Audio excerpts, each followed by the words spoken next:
Subukan natin maglagay ng karayom sa sinulid. Ay, sinulid sa karayom. Asan na ba yung camera?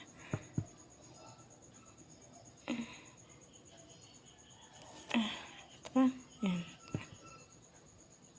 Grabe, kanina pa ako hindi ko malagay. Diyos mio, marimar. Nakailang laway na yung aking sinulid. Ayun, ang galing. Fairness. Na-shoot ka guys ha. Marunong pa rin ako.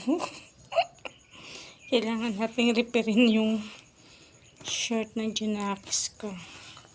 Tingnan nyo naman yung nangyari Ching! Ang kwento niya sa akin, meron daw siyang classmate na malaki ang butas ng short. Nung makita ko yung short niya,